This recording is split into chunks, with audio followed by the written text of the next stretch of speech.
창세기 13장 1절부터 18절까지 제가 기니까 제가 봉독하도록 하겠습니다. 제가 읽겠습니다. 1절 아브라함이 애굽에서 그와 그의 아내와 모든 소유와 롯과 함께 네겝으로 올라가니 아브라함에게 가축과 은과 금이 풍부하였더라. 그가 네겝에서부터 길을 떠나 베델에 이르며 베델과 아이 사이 곧 전에 장막 쳤던 곳에 이르니 그가 처음으로 제단을 쌓은 곳이라. 그가 거기서 여호와의 이름을 불렀더라. 아브라함의 일행 롯도 양과 소와 장막이 있으므로 그 땅이 그들이 동거하기에 넉넉하지 못하였으니 이는 그들의 소유가 많아서 동거할 수 없었음이니라. 그러므로 아브라함의 가축의 목자와 롯의 가축의 목자가 서로 다투고 또 가나안 사람과 브리스 사람도 그 땅에 거주하였는지라. 아브라함이 롯에게 이르되 우리는 한 친족이라. 나나 너나 내 목자나 서로 다투게 하지 말자. 내 앞에 온 땅이 있지 아니하냐. 나를 떠나가라. 내가 좌하면 나는 우하고 내가 우하면 나는 좌하리라. 이에 롯이 눈을 들어 요단 지역을 바라본즉 소알까지 온 땅에 물이 넉넉하니 여호와께서 소돔과 고모라를 멸하시기 전이었으므로 여호와의 동산 같고 애굽 땅과 같았더라. 그러므로 롯이 요단 온 지역을 택하고 동으로 옮기니 그들이 서로 떠난지라. 아브라함은 가나안 땅에 거주하였고 롯은 그 지역 도시들에 머무르면서 그 장막을 옮겨 소돔까지 이르렀더라. 소돔 사람은 여호와 앞에 악하며 큰 죄인이었더라. 롯이 아브라함을 떠난 후에 여호와께서 아브라함에게 이르시되 너는 눈을 들어 너 있는 곳에서 북쪽과 남쪽 그리고 동쪽과 서쪽을 바라보라. 보이는 땅을 내가 너와 내 자손에게 주리니 영원히 이르리라. 내가 내 자손이 땅에 티끌 같게 하리니 사람이 땅의 티끌을 능히 셀 수 있을진데 내 자손도 세리라. 너는 일어나 그 땅을 종과 횡으로 두루 다녀보라. 내가 그것을 내게 주리라. 이에 아브라함이 장막을 옮겨 헤브론에 있는 마므레 상수리 숲으로 이르러 거주하며 거기서 여호와를 위하여 제단을 쌓았더라. 아멘. 이 시간 하나님의 언약, 아브라함 언약 세 번째 시간으로서 롯의 불신앙과 아브라함의 신앙, 저번 시간 이어서 이제 좀 정리하는 시간을 갖도록 하겠습니다. 먼저 좀 복습을 할 텐데요. 오늘 나눠드린 프린트 보면 아브라함이 어떻게 갈대아 우르에서부터 이제 부르심을 받아서 왔는지를 지도를 보면서 성경 구절을 중심으로 정리를 하도록 하겠습니다. 사도행전 7장에 보면은 아브라함이 하란에 있기 전에 메소포타미아, 즉 갈대아 우르에서 아브라함을 불렀다라고 했습니다. 지도에 보시면 갈대아 우르가 오른쪽 끝에 있죠. 밑에. 여기는 이제 현재 그 이라크 지역입니다. 현재 지역을 보면 이제 여기 이라크에 해당하는 요 지역이 이제 갈대아 우르 지역이고, 갈대아 우르에서 이제 시리아 쪽이거든요. 현재 시리아 쪽이 하란 지역입니다. 그래서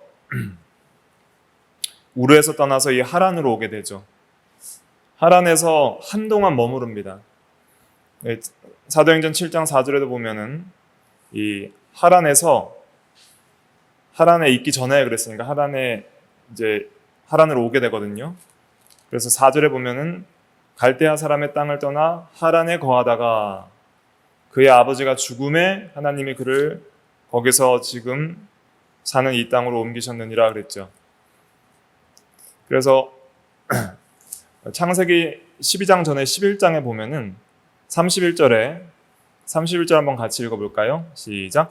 데라가 그 아들 아브람과 하란의 아들인 그의 손자 롯과 그의 며느리 아브라함의 아내 사레를 데리고 갈대아인의 우르를 떠나 가나안 땅으로 가고자 하더니 하란에 이르러 거기 거류하였으며. 네.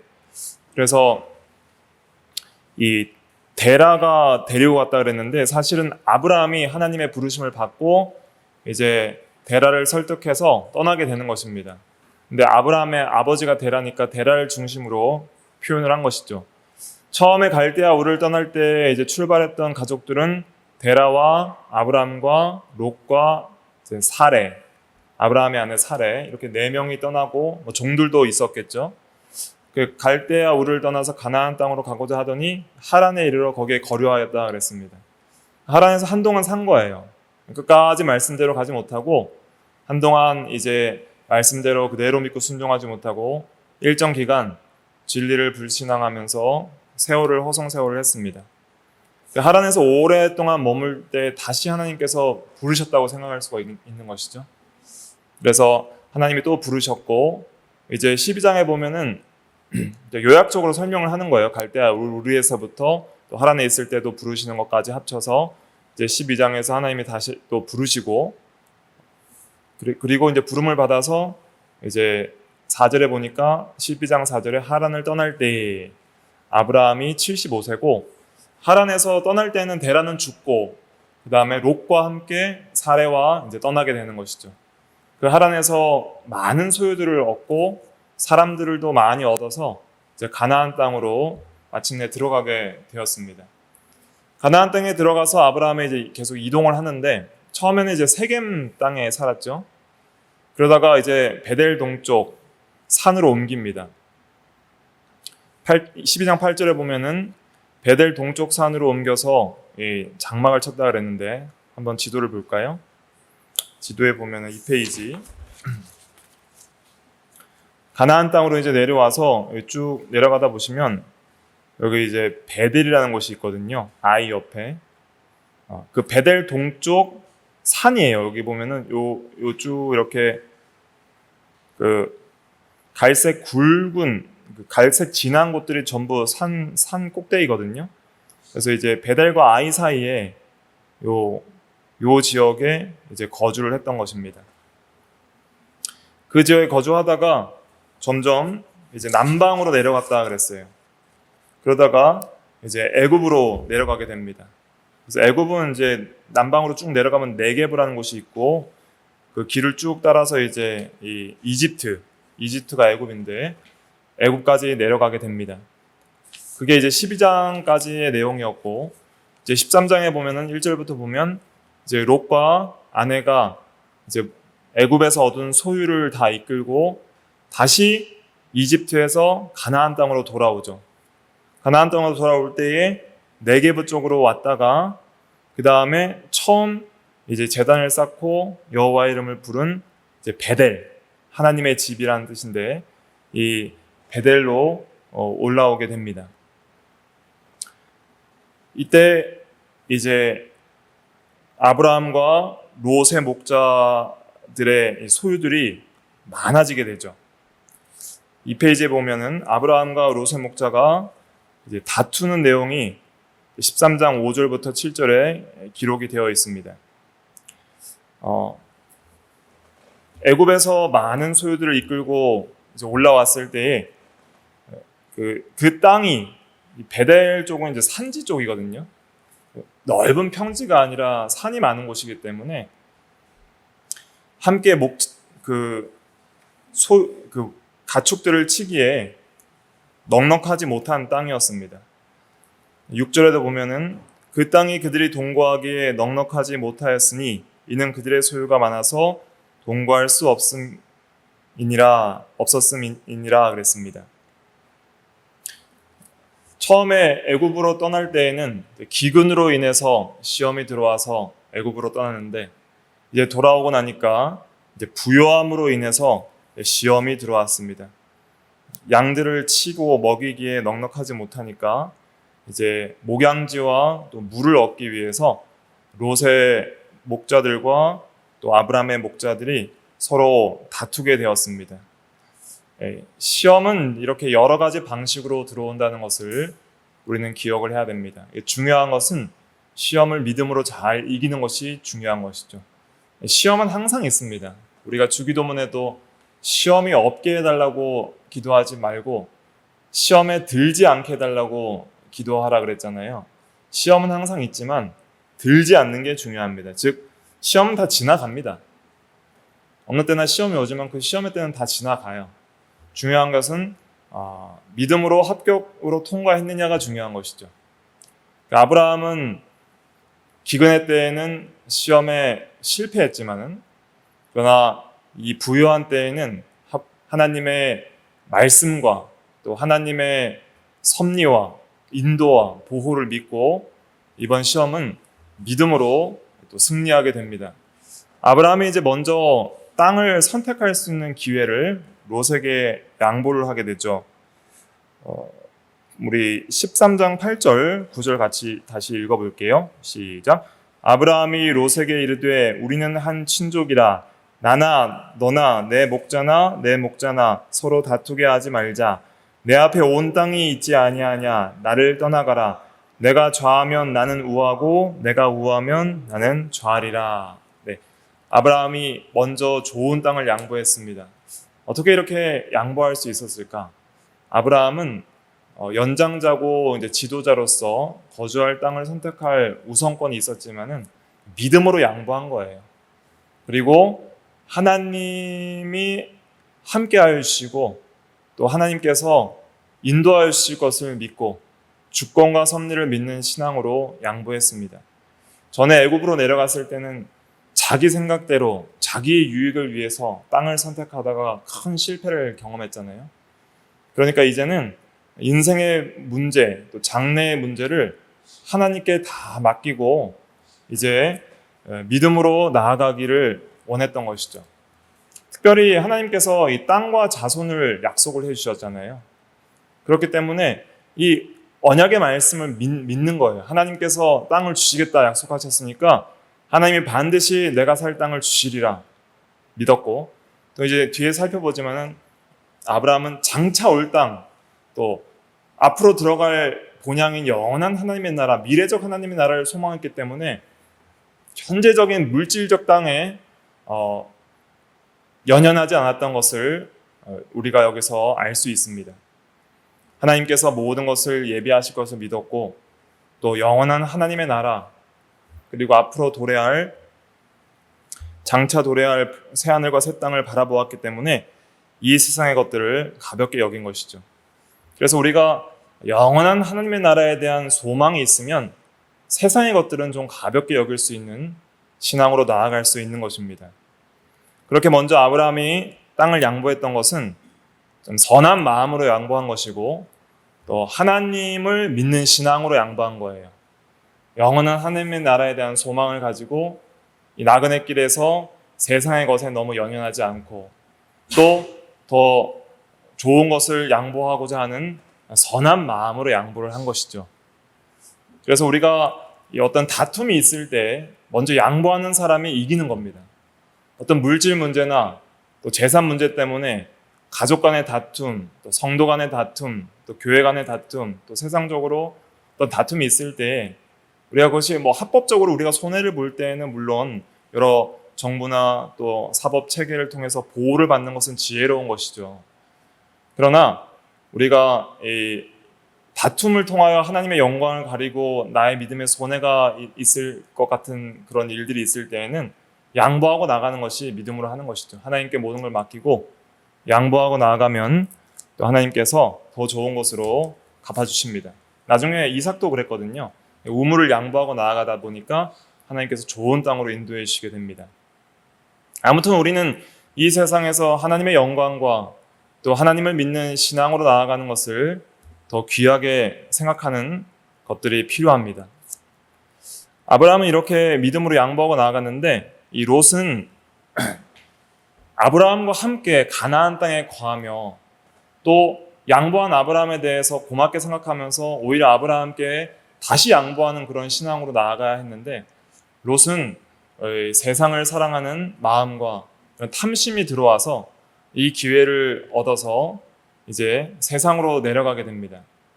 롯은 아브라함과 함께 신앙의 여정을 떠났기 때문에 계속 아브라함과 함께 거해야 했고, 또 이 가나안 땅은 하나님의 약속하신 땅이기 때문에 이 땅에 거해야 했습니다. 이 땅을 떠났을 때에 애굽으로 내려갔을 때 실패한 경험이 있잖아요.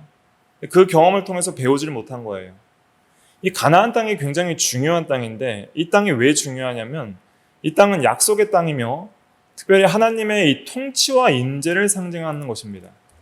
가나안 땅에 상징하는 것은 통치와 임재예요. 이것이 하나님의 나라의 특징이거든요.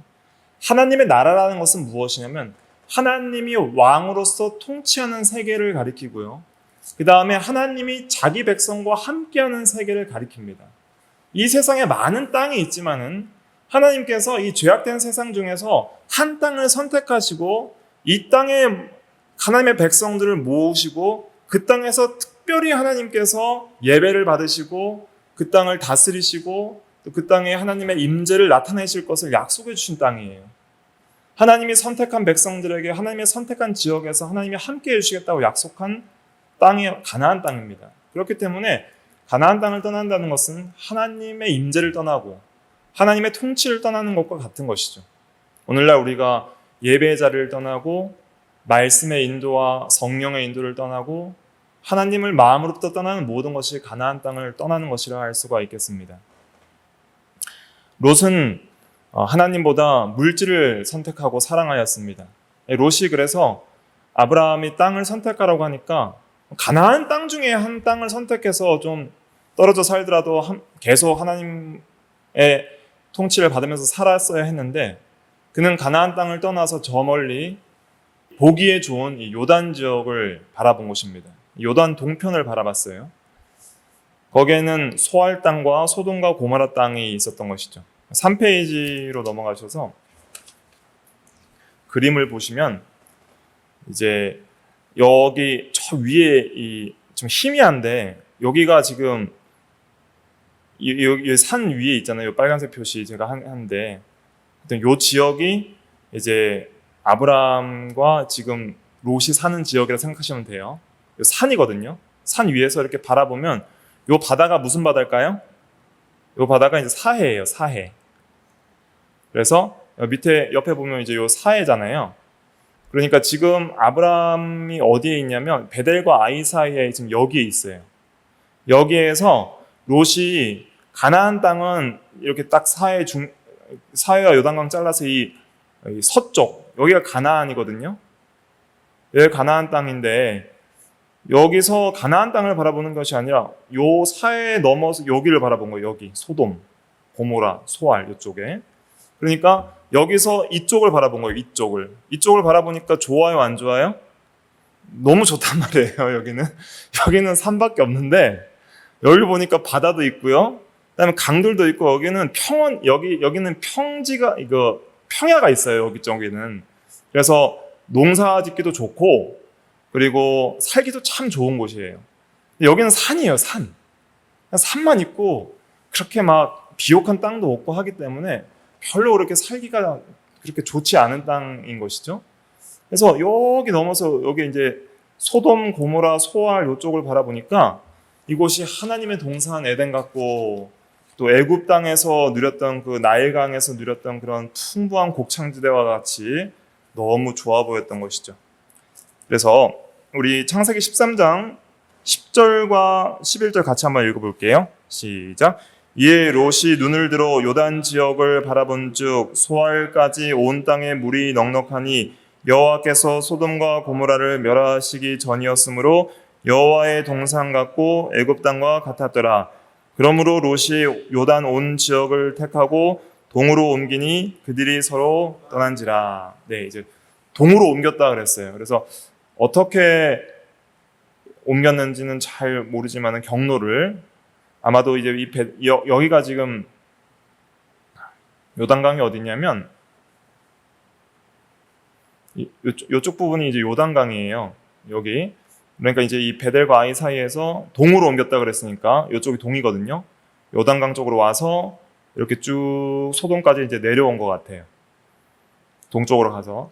아니면 이쪽으로 내려올 수도 있는데 아마 이쪽으로 내려오지 않았을까. 이쪽이 다 이제 이렇게 평야지대거든요. 여기 밑에도 평야지대고 여기는 이제 낮은 지대예요. 낮은 지대. 여기 세겜, 베델, 아이 이쪽은 좀 고지대. 위에서 고지대에 있으니까 이 밑이 다 보여요, 안 보여요? 밑이 잘 보이는 거예요. 그래서 그 밑을 보고 이제 소알 땅, 고모라, 소돔 땅 그쪽을 좋게 여기고 그리로 이제 넘어가 버린 거예요. 가나안 땅을 떠나서. 그래서 그 밑에 보면 이제 이 사진은 뭐냐면 나중에 소돔과 고모라가 하나님께서 유황불로 멸망시키잖아요. 그때 이제 아브라함이 그 베델 쪽에서 그 헤브론이라는 쪽, 베델 밑에 이제 헤브론이 있거든요. 이 헤브론 지역에서 요 소돔 땅을 바라본 사진이에요. 여기는 이제 다 산이잖아요. 산인데 저기 이제 사해 뒤편 동편으로 또 남쪽으로 보니까 소돔, 이제 고모라 이렇게 소알 땅에 있는데 이렇게 이제 바라 보이는 거예요. 근데 이제 불에 타고 있는 모습을 이제 그림으로 그렸는데, 그러니까 아마도 이제 롯이 바라봤을 때도 이제 이런 모습이지 않았을까, 이제 이렇게 생각할 수가 있겠습니다. 그래서 롯이 이렇게 눈을 들어서 하나님을 바라보지 아니하고, 믿음의 눈으로 하나님을 바라보지 아니하고, 육신의 눈으로 세상을 사랑하며 나아갈 때에 이제 하나님을 떠나게 되었고, 나중에 소돔 땅 떠날 때 아내는 뒤를 돌아보아서 소돔 기둥이 되어 죽고, 두 딸은 근친상간의 죄를 지어서 모압과 암몬 자손의 조상을 낳게 되는데, 결국은 세상적인 재물도 다 잃어버리고 가족 신앙들도 다 잃어버리고 겨우 몸만 구원받은 그러한 때로 나아가게 된 것이죠. 우리가 그래서 하나님을 버리고 우상 숭배하면서 세상을 사랑하며 나아가면은 하나님께서 사랑하시는 자는 반드시 다 멸망하게 하고 하나님께서 구원하게 하시는 거예요. 그러니까 하나님을 떠나서 우상 섬기고 세상 사랑한 것은 결국은 반드시 망한다는 것을 우리가 성경을 통해서 확실하게 깨닫고 망하는 길로 걸어가지 않는 우리의 믿음이 되어야 되겠습니다. 롯은 하나님보다 세상을 더 사랑하였다 그랬습니다. 그래서 이 세상이나 이 세상에 있는 것들을 사랑하면 안 됩니다. 누구든지 세상을 사랑하면 아버지의 사랑이 그 안에 있지 아니하니, 요한일서 2장 15절에 그랬는데, 아버지의 사랑이 그 안에 없다는 것은 아버지를 사랑하는 사랑이 성도 안에 없다 이런 뜻입니다. 아버지를 사랑하는 성도의 사랑이 없다 이런 뜻입니다. 요한일서 2장 16절 17절 같이 한번 읽어볼까요? 3페이지 마지막에 시작. 이는 세상에 있는 모든 것이 육신의 정욕과 안목의 정욕과 이생의 자랑이니 다 아버지께로부터 온 것이 아니요 세상으로부터 온 것이라. 이 세상도 그 정욕도 지나가되 오직 하나님의 뜻을 행하는 자는 영원히 거하느니라. 예, 그래서 육신의 정욕, 안목의 정욕, 이생의 자랑으로 바라본 거죠. 그럴 때에 이제 롯은 이제 소알 땅, 소돔 고모라 땅을 선택하게 되었습니다. 처음부터 소돔에 들어간 건 아니에요. 악한 지역인 걸 알아서 근처에 가서 살아야지, 예, 세상과 하나님과 좀 겸하여 섬겨야지, 짝하며 살아야지 하다가 결국은 소돔까지 간 거예요. 그러나 이 세상도 정욕도 다 지나간다 그랬습니다. 하나님의 심판으로 다 지나가고 또 불로 심판받을 때가 있죠. 그러나 오직 하나님의 뜻을 행하는 자만이 영원히 거하게 됩니다. 그래서 아브라함은 오히려 하나님의 뜻을 행함으로 영원히 남아있는 삶을 살아간 것이죠. 그것이 영생입니다. 하나님 앞에 영원히 남아있을 삶, 그것이 현재를 영원히 사는 삶입니다. 우리가 하늘을 소망해야 됩니다. 아브라함은 하늘을 소망하며 살았거든요. 마태복음 6장 21절에 보면 4페이지 위에 내 보물이 있는 그곳에 내 마음도 있느니라 그랬습니다. 여러분들의 마음이 가장 많이 뺏기는 그곳이 여러분들이 가장 소중하게 여기는 것이 있는 곳이에요. 그래서 이 세상에 마음을 뺏기고 있으면 이 세상을 가장 사랑한다는 뜻이고, 하나님과 그리스도에게 마음을 뺏기고 있으면 하나님과 그리스도를 사랑한다는 뜻이고, 이 세상에 있는 것에 마음을 뺏기느냐 아니면 영원한 하나님의 나라의 마음을 뺏기느냐, 이것을 우리가 점검해 봐야 됩니다. 그런즉 너희는 먼저 그의 나라와 그의 의를 구하라 그랬습니다. 그의 나라를 구하라는 것은 하나님의 통치를 구하라는 것이고, 그의 의를 구하는 것은 하나님 앞에 의로운 걸 구하라는 거예요. 첫째는 그리스도의 의를 구해야 되겠지만, 이미 칭의받은 성도들에게 하는 말씀이니까 하나님 앞에 의로운 삶을 구하라는 이런 뜻으로 해석할 수 있겠습니다. 그러니까 의로운 삶을 사는 걸 구해야 되는 거예요. 하나님 법대로 순종하는 삶을 살게 하여 주시옵소서. 하나님의 통치를 온전히 순종하는 삶을 살게 해 주시옵소서. 그게 그의 나라와 그의 의를 구하는 거예요. 그럴 때 이 세상의 것도 하나님의 뜻대로 다 더해 주신다 그랬습니다. 그런데 우리가 하나님 선택하지 않고 우리가 세상 것만 선택하고 나아가면은 다 망하게 하시는 거예요. 그게 하나님이 우리를 사랑하는 방식입니다. 롯은 하나님께서 구원하신 성도이기 때문에 다 망하더라도 그렇게라도 구원을 하시는 거예요. 이제 롯이 떠나고 나서 아브라함에게 이제 다시 한번 하나님께서 언약을 확인시켜 주십니다. 이제 오늘 핵심적인 부분은 이 내용입니다. 창세기 13장 14절 같이 읽어볼게요. 시작. 롯이 아브라함을 떠난 후에 여호와께서 아브라함에게 이르시되 너는 눈을 들어 너 있는 곳에서 북쪽과 남쪽 그리고 동쪽과 서쪽을 바라보라. 네, 이제 롯은 요단 동편을 바라보고 갔지만은 하나님께서는 아브라함에게 너는 다른 걸 바라보라는 거예요. 다른 거. 너는 이 세상에 있는 소돔과 고모라와 보이기에 아름다운 땅을 바라보지 말고 너는 내가 바라보라는 걸 바라보라 말씀하시는 겁니다. 북쪽, 남쪽, 동쪽, 서쪽을 바라보라는 것은 무엇이냐면 약속의 땅 가나안을 바라보라는 것이에요. 그걸 바라보라고 명령하셨습니다. 우리에게도 똑같이 명령하십니다. 바라보라. 소망하라는 거예요. 간절히 기대하고 소망하고 찾으라는 것이죠. 이 가나안 땅은 물리적으로는 현재 지금 이스라엘 땅입니다. 아브라함에게 그때 주셨던 그 가나안 땅은 현재 지금 이스라엘 나라가 있는 땅이거든요.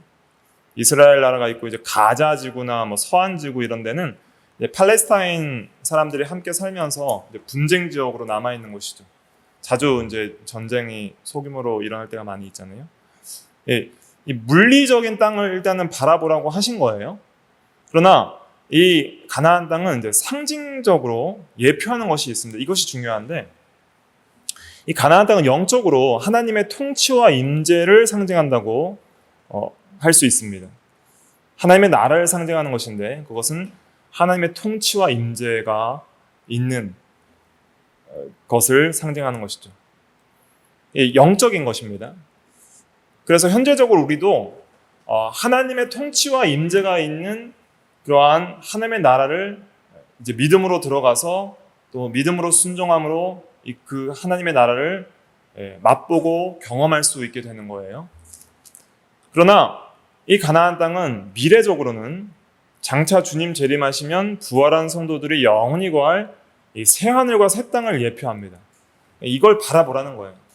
그러니까 하나님께서 물리적인 가나안 땅을 동서남북 사방으로 바라보라고 했습니다. 그러니까 우리도 하나님의 나라를 사방으로 바라봐야 돼요. 하나님의 나라를 지역적으로만 생각하지 말고 하나님의 나라를 통째로 사방으로 바라볼 수 있는 믿음의 안목을 기르라는 것이죠. 하나님의 나라가 도대체 무엇이고 어떻게 우리에게 임하고 그 나라가 얼마나 좋은 나라이고 복된 나라이고 정말 의와 평강과 희락과 안식이 넘치는 나라인지 그 나라에 대해서 좀 소망을 가지고 바라보고 연구를 하라는 겁니다. 믿음의 눈으로 좀 바라보라는 거예요. 너무 안 바라보고 사니까 그렇습니다. 땅만 바라보고 현재 이 세상만 바라보고 사니까 좀 이제 하나님의 나라를 바라보라고 하시는 것이죠. 네 조카 롯은 세상을 바라보고 세상으로 떠났지만 그럼 너는 믿음의 눈을 떠서 하나님의 나라를 동서남북으로 사방으로 바라보라 명령하시는 것이고 오늘날 우리에게도 명령하시는 것입니다. 그럼 도대체 이 가나안 땅이 상징하는 하나님의 나라가 성경적으로 무슨 의미인지를 우리가 알아야 바라보잖아요. 그것을 좀 생각을 해보겠습니다. 첫째로는 이제 영적인 하나님의 통치와 임재가 하나님 나라의 현재성입니다. 성도는 현재 하나님께서 성령과 말씀으로 함께 하십니다. 하나님이 우리와 함께 하실 때는 성령으로 함께 하시고 또 그리스도로 함께 하시고 그리스도의 영으로 함께 하시는 거예요. 그리고 그의 말씀으로 함께 하시는 거예요. 그러면서 통치하십니다. 성령과 말씀으로 다스리시는 거예요. 말씀이 우리를 인도할 때 항상 성령께서 인도하시는 인도가 있는 거예요. 말씀과 성령은 항상 같이 가는 겁니다. 진리의 영이시기 때문에. 진리 가운데로 우리를 인도하십니다. 그러한 진리와 성령의 통치를 받는 그 모든 성도의 심령 안에는 이미 하나님의 나라가 이루어지는 거예요. 그 안에 하나님이 함께 하신다는 확신이 생기고 하나님의 인도를 받아 나가면서 의와 평강과 희락을 맛보며 살아가는 것이죠. 그래서 로마서 14장 17절에는 하나님의 나라는 먹는 것과 마시는 것인 이런 물리적인 것이 아니요 오직 성령 안에서 있는 의와 평강과 희락이라 현재적인 겁니다. 성령의 인도를 따르는 의와 평강과 희락의 그러한 나라가 하나님의 나라입니다. 그래서 누가복음 17장 20절부터 21절 같이 한번 읽어볼까요? 시작. 바리새인들이 하나님의 나라가 어느 때에 임하나이까 묻거늘 예수께서 대답하여 이르시되 하나님의 나라는 볼 수 있게 임하는 것이 아니요 또 여기 있다 저기 있다고도 못하리니 하나님의 나라는 너희 안에 있느니라. 볼 수 있게 임하는 것이 아니오라는 것을 보니까 영적이라는 것이죠. 영적이라는 것은 성령적이라는 것이고 비가시적이라는 뜻인데, 볼 수 있게 임하는 것이 아니라는 것은 이 하나님 나라의 현재성을 말하는 것입니다.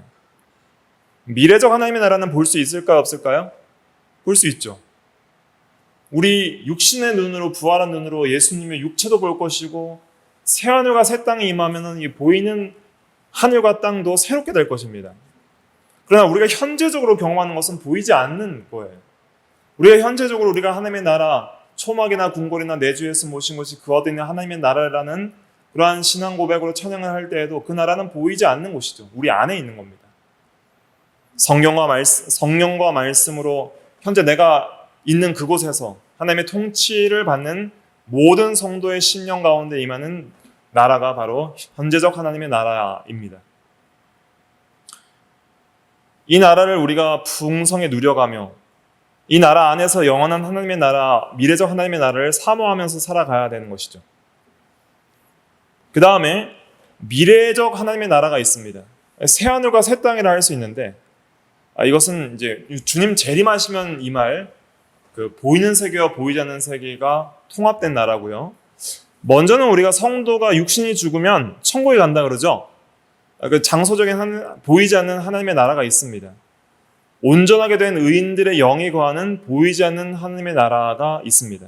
그래서 히브리서 12장 23절에는 하늘에 기록된 장자들의 모임과 하면서 온전하게 된 의인의 영들과 라고 말하면서 우리 성도가 죽어서 영혼이 영화되어서 거할 보이지 않는 하늘 처소가 있다는 것을 우리는 성경을 통해 믿고 그 나라를 소망합니다. 그러나 그 나라만 소망하는 것이 아니라 다시 주님이 재림하시면 완성될 이 미래적 하나님의 나라가 있습니다. 우리의 영혼만 거하는 보이지 않는 하나님의 나라도 완성된 것이 아니에요. 장차 완전히 완성될 미래적 하나님의 나라는 새하늘과 새 땅입니다. 그것은 주님의 재림을 통해서 완성이 되게 되는 것이죠. 그래서 하나님 나라의 이 가나안 땅이 상징하는 하나님 나라의 세 가지 국면을 말씀드렸는데, 첫째로는 아브라함이 실제로 거했던 현재적 저기 근동에 있는 이스라엘 나라 땅이었어요. 진짜 바라보라는 땅은. 그 땅을 진짜 바라본 것이죠. 그러나 그 땅을 바라보면서 앞으로 장차 영혼이 죽어서 갈 보이지 않는 하나님의 나라를 바라보고, 또 주님 재림하시면 이 말 새하늘과 새 땅까지 바라보는 그러한 신앙으로 바라보라는 거예요. 그런 풍성한 진리 안에서 바라봐야지 그게 보이는 거지, 이런 진리 없이 바라보면 뭐 하겠어요? 가나안 땅이 좋아요? 소돔 고모라 땅이 좋아요? 소돔 고모라 땅이 훨씬 좋죠, 살기는. 그러니까 롯이 글로 갔잖아요. 그러니까 보이는 것만 바라보고 사면 별로 그렇게 좋아 보이는 나라가 아닌 거예요. 여러분들도 보세요. 우리가 예수 믿고 신앙생활 하는 것이 세상 사람들처럼 뱀처럼 지혜롭게 사는 것보다 별로 그렇게 뛰어난 면이 없잖아요. 교회 나와서 예배드리는 것이 그렇게 외적으로 볼 때 세상적으로 월등하게 뛰어나고 여러 가지 세상적인 향락을 즐기는 것보다 좋아 보이는 게 없잖아요. 하지만은 우리가 바라보는 것은 단순히 이 세상에 있는 것이 아니라 보이지 않는 세계, 그리고 또 미래에 완성될 새하늘과 새 땅을 바라보기 때문에 이 나라에 거하는 것을 더 기쁘게 여기는 것이죠. 하나님을 예배하는 자를 기쁘게 여기고 하나님의 통치와 임재를 귀하게 여기는, 그것을 더 가치 있게 여기는, 그것이 더 보화와 같이 여기고 그것이 우리의 마음에 더 충만하기를 원하는 그러한 신앙으로 살아가는 것입니다. 그래서 우리는 현재적인 하나님의 나라를 충만하게 경험하기를 소망하는 가운데 앞으로 장차 임할 미래적 하나님의 나라를 간절히 사모해야 돼요. 이 현재적 하나님의 나라를 맛보지 아니하는 사람은 미래적 하나님의 나라를 사모할 수가 없습니다. 좋지 않은 나라를 어떻게 사모하겠어요? 근데 현재적으로 주님 안에 거하며 하나님의 통치와 임재 안에 거하는 이 세계가 너무 귀하니까 이제는 완성될 그 세계를 너무 사모하게 되는 것이죠. 아브라함이 애굽으로 떠나보니까 그 세계가 얼마나 귀한지를 아는 거예요. 베델을 떠나서 애굽에 내려가서 철저하게 실패하고 하나님의 나라를 잃어버리고 사라까지 뺏기고 나니까 이 하나님의 나라가 이 세상 나라와 비교할 수 없는 것이라는 것을 철저히 깨닫는 것이죠. 애굽이 얼마나 좋은 땅이에요. 그러나 애굽 버리고 다시 베델로 돌아왔을 때 이 영적인 하나님의 나라 세계가 귀하고 이것이 너무 귀하니까 이제 내 주 예수 그리스도 오실 때 완성될 하나님의 나라를 더욱더 소망하며 살아가게 되는 것이죠. 그러니까 롯에게도 이 물리적인 현세적 땅은 양보할 수 있었던 거예요. 영원한 하나님의 나라에 대한 그런 소망이 현재 이 땅의 세계에 너무 집착하지 않을 수 있는 그런 초월하는 믿음과 신앙을 갖게 만드는 것이죠. 그래서 베드로후서 3장 12절과 13절은 하나님의 날과 새하늘과 새 땅을 바라보라고 말하고 있습니다. 이렇게 바라보라는 거예요. 12절과 13절 같이 읽어볼게요. 시작. 하나님의 날이 임하기를 바라보고 간절히 사모하라. 그날에 하늘이 불에 타서 풀어지고 물질이 뜨거운 불에 녹아지려니와 우리는 그의 약속대로 의가 있는 곳인 새하늘과 새 땅을 바라보도다. 네. 너희가 어떤 사람이 되어야 마땅하냐? 거룩한 행실과 경건함으로 하나님의 날이 임하기를 바라보고 간절히 사모하라 그랬습니다. 하나님의 날이라는 것은 마지막 주님 재림할 때와 심판의 때 우리의 구원이 완성될 때를 가리킵니다. 하나님의 날은 주님의 재림의 때예요. 그때는 심판과 구원이 완성됩니다. 그 날을 재림을 바라보라는 거예요. 이 바라보라는 것은 헬라어로는 프로스도카오인데 이 뜻은 기다리다, 기대하다 이런 뜻이에요. 바라보라는 것은 기다리는 거예요. 그 나라가 오기를 믿음의 눈으로 바라보면서 기다리고 있는 거예요. 기다리고 현재적으로 기다리는 거예요. 그러면서 기대하는 거예요. 빨리 왔으면 좋겠다. 빨리 왔으면 좋겠다. 기다리면서 기대하고 기다리면서 기대하고 기다리면서 기대하면서 간절히 사모하는 것이죠. 이게 바라보는 거예요. 아브라함이 가나안 땅에서 얻은 것은 그 사라의 이제 매장제 하나 얻고 죽거든요. 그것도 기대하고 바라보면서 그 매장제 얻은 거예요. 새하늘과 새 땅도 바라보라. 이것도 기대하고 기다리라는 거예요. 기다리면서 기대하라. 그의 약속대로. 이 약속이 뭐예요? 아브라함에게 하신 약속, 그 약속이에요. 우리에게도 하신 약속이에요. 우리에게 땅을 주겠다. 너와 내 자손에게는 그리스도가 있고 그리스도 안에서 우리도 있는 거예요. 우리에게도 가나안 땅을 약속하신 겁니다. 그러니까 아브라함 언약이 우리 언약이에요. 우리에게 땅을 약속한 거예요. 그리스도도 약속하고 땅도 약속한 거예요. 우리에게 약속하신 땅은 의가 있는 곳인 새하늘과 새 땅이에요. 온전하게 된 의인들의 영들이 거하는 땅일 뿐만 아니라 새하늘과 새 땅이에요. 눈물도 고통도 애곡함도 다시 사망도 없는 그 땅. 새하늘과 새 땅을 바라보라는 거예요. 그 땅이 어떻다는 것이죠? 계시록 21장 1절부터 4절 한번 읽어볼까요? 시작. 또 내가 새하늘과 새 땅을 보니 처음 하늘과 처음 땅이 없어졌고 바다도 다시 있지 않더라. 또 내가 봄에 거룩한 성 새 예루살렘이 하나님께로부터 하늘에서 내려오니 그 준비한 것이 신부가 남편을 위하여 단장한 것 같더라.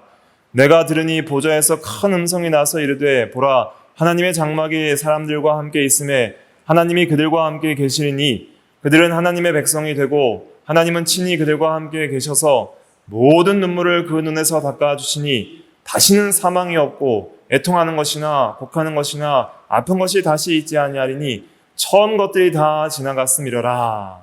네, 그 새하늘과 새 땅은 다른 말로는 거룩한 성 새 예루살렘이고요. 다른 말로는 하나님의 장막이고 다른 말로는 성전입니다. 다 똑같은 말이에요.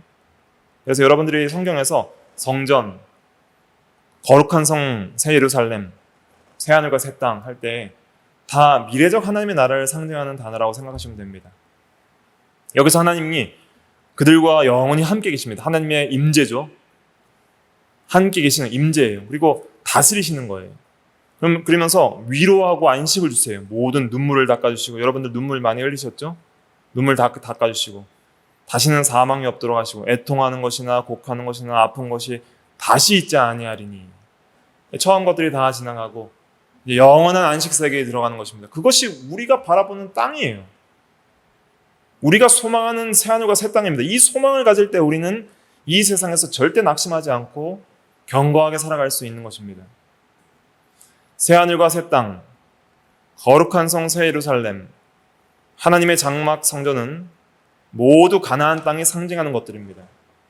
신구약 전체에서 이것들은 약속한 땅, 가나안 땅이 상징하는 것들인데, 예를 들면 이 이스라엘 성전에는 지성소도 있고 성소도 있고 성전 뜰이 있거든요. 지성소는 불가시적인 하나님 나라, 보이지 않는 하나님 나라, 의인들의 영이 거하는 하나님의 나라를 가리키고요. 그 다음에 성소는 이 가시적인 보이는 하늘을 가리켜요. 그리고 뜰은 이 가시적인 땅과 바다를 상징합니다. 이건 이제 나중에 또 성전을 이제 공부할 때 좀 자세하게 살펴봐야 될 텐데, 그래서 이 가나안 땅이라는 것은 단순히 이제 보이지 않는 하늘에 있는 하나님의 나라만 상징하는 것이 아니라, 이 보이는 세계가 새하늘과 새 땅이 되었을 때 완성될, 보이는 세계와 보이지 않는 세계가 통합될 그 나라를 바라보고 있는 거예요. 그러니까 주님이 재림하시면 우리가 어디에 거할 것 같아요? 저기 의인들의 영들만 있는 하나님 나라에 거해요? 아니면 지금 여기 지구에 있을까요? 두 나라가 합쳐져서 온전히 하나님의 나라로 통일됐을 때 하늘과 땅 안에 온전히 거하게 되는 거예요. 그래서 에베소서 1장 10절 한번 같이 읽어볼까요? 시작. 하늘에 있는 것이나 땅에 있는 것이 다 그리스도 안에서 통일되게 하려 하심이라. 보이는 세계와 보이지 않는 세계가 전부 통일되는 그 시대가 올 텐데, 예수님 재림 때 다 통합되는 거예요. 야곱이 이제 여정을 떠날 때 이제 베델이라는 곳에 누워 있을 때 꿈에 하나님의 사닥들이 내려와서 하나님의 사자들이 오르락내리락 하는 것을 봤다 그랬잖아요. 그리스도 안에서 보이지 않는 하나님의 나라와 이 땅의 세계가 통합된다는 것을 가르쳐 주시는 것이죠. 이 땅을 구속함으로써 통합이 되는 거예요. 그래서 계시록 11장 15절에 보면 세상 나라가 우리 주와 그리스도의 나라가 되어 그가 세세토록 왕노로 다스리로다. 그러니까 이 땅에 있는 이 세상 나라도 이제는 사탄이 완전히 멸망하고 반역하는 불신앙의 악한 백성들이 전부 지옥 형벌을 받고, 이제 이 세상 나라는 모든 부활한 성도들만 거하는 나라가 되는 것이죠. 하나님의 나라가 되는 것입니다. 보이는 세계와 보이지 않는 세계가 모두 하나님의 나라가 되는 그 땅을 바라보라는 거예요. 그 땅, 그 세계, 의와 평강과 희락만 넘칠 그 세계를 바라보라는 것이죠. 아브라함이 실제로 이걸 바라본 겁니다. 신구약 전체가 이걸 증거하죠. 그래서 실제로 아브라함은 보이는 물리적 가나안 땅에 거했죠. 아브라함은 영적으로 성령과 말씀의 통치를 통해서 이 영적인 가나안 땅에 거하기 위해서는 실제적으로 어디에 거했어야 돼요? 물리적 가나안 땅에 거했어야 돼요. 왜냐하면 그게 말씀 순종의 삶이거든요. 하나님께서 이 땅에 가라고 했으니까 거기에 거해야지 그 시대적인 말씀을 순종하면서 사는 거예요. 아브라함에게는 그 시대적으로 아브라함에게 주신.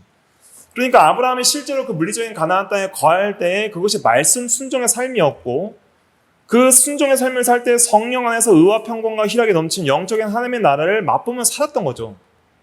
하지만 그걸로 만족하지 않고 아브라함은 장차 임할 미래적 하나님의 나라를 바라본 거예요. 그러니까 동서남북을 바라보라는 것은 장차 임할 미래적 하나님의 나라까지 바라보라는 것이죠. 물론 1차적으로 400년 후에 이스라엘 백성들이 이 땅을 차지할, 그건 물리적으로 육신적인 이스라엘 백성들이 차지할 것도 바라보지만은 그거는 모형적인 것이고, 본질적인 것은 신구약 성도 전체에게 해당되는 것은, 우리에게까지 해당되는 것은 보이지 않는 미래적 하나님의 나라, 하나님이 계획하시고 지으실 터를 바라보라는 것이죠. 그걸 바라본 겁니다. 히브리서 11장 10절부터 15절, 16절, 10절과 13절부터 16절까지 제가 프린트에 나눠드린 거 한번 같이 읽어볼까요?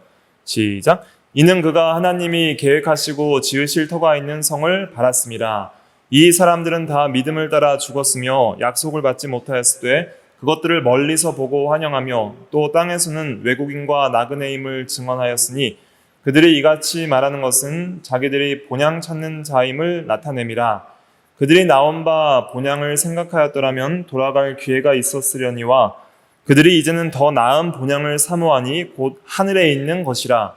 이러므로 하나님이 그들의 하나님이라 일컬음 받으심을 부끄러워하지 아니하시고 그들을 위하여 한 성을 예비하셨느니라. 네, 여기 보니까 아브라함도 하나님이 계획하시고 지으실 터가 있는 성이 무슨 성이에요?